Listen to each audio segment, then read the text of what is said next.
നമ്മളിപ്പോൾ ചെയ്യാൻ പോണ question the gravitation field in a region is given by g = 4a + 4j work done by the field is 0 one particle is മൂവിങ്ങിൽ. Gravitation field വന്നിരിക്കുന്ന ഒരു vector ആയിട്ടാണ്. So work done 0 ആണെന്ന് പറഞ്ഞിട്ടുണ്ട്. So here g = 4i + 4j ആണെന്ന് തന്നിട്ടുണ്ട്.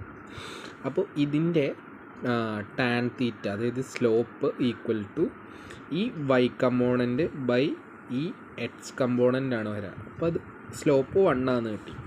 ഇനി work done എന്ന് പറഞ്ഞു കഴിഞ്ഞാൽ ഫോഴ്സ് ഇൻറ്റു ഡിസ്പ്ലേസ്മെൻ്റ് അല്ലേ. ഓക്കെ, ഇത് 0 ആണെന്ന് തന്നിട്ടുണ്ടെങ്കിൽ ഈ ഫീൽഡ് മൂവ് ചെയ്തേക്കണത് ഒരു ലൈനിലാണെന്ന് വിചാരിക്കും. ഈ ഒരു ഫീൽഡ് ഒരു ലൈനിലാണെന്നുണ്ടെങ്കിൽ ഇതിൻ്റെ സ്ലോപ്പും ഈ ലൈനിൻ്റെ സ്ലോപ്പും കൂടെ മൾട്ടിപ്ലൈ ചെയ്ത് കഴിഞ്ഞാൽ -1 ആയിരിക്കും. അതായത് ഇതിൻ്റെ ഇടയ്ക്കുള്ള ആംഗിൾ തീറ്റ എന്ന് പറയുന്നത് 90 ഡിഗ്രി ആയിരിക്കണം. ഇങ്ങനെയാണ് ക്വസ്റ്റ്യൻ നമുക്ക് ചെയ്യുന്നത്. അപ്പോൾ ഇതിൻ്റെ സൊല്യൂഷനായിട്ട് തന്നേക്കണ ഓരോരോ ലൈൻസിൻ്റെയും സ്ലോപ്പ് നമുക്ക് കണ്ടുപിടിക്കണം. ഫോർ റെഫറൻസ് ഇതിൻ്റെ ഇപ്പോൾ -1 ആയതുകൊണ്ട് തന്നെ 1 സ്ലോപ്പ് വരുന്നതാണ് നമുക്ക് വേണ്ടത്.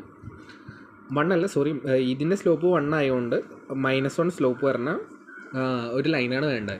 നമുക്ക് ഓപ്ഷൻ നോക്കുമ്പോൾ മനസ്സിലാവും 3x + 3y = 5 എടുത്തു കഴിഞ്ഞാൽ കുറച്ചും കൂടി പെട്ടെന്ന് കിട്ടാൻ ചാൻസ് ഉണ്ട്. അപ്പം ഞാൻ അതിനെ 3x + 3y = 5 എന്നാക്കും. ഇതിനെ y = mx + c എന്നുള്ള ഇക്വേഷൻ ഫോമിലാക്കാൻ പോവുകയാണ്. അപ്പോൾ ഇതിനെ 3y = -3x + 5 എന്നുള്ളതാക്കി. y = -x + 5. ഇവിടെ കണ്ടോ -1 അല്ല വരുന്നത്. അപ്പോൾ സ്ലോപ്പ് ഇത് -1 ആണ്. ഈ -1ഉം ഇവിടത്തുള്ള 1ഉം കൂടി മൾട്ടിപ്ലൈ ചെയ്ത് കഴിഞ്ഞ് കഴിഞ്ഞാൽ -1 കിട്ടും. So total field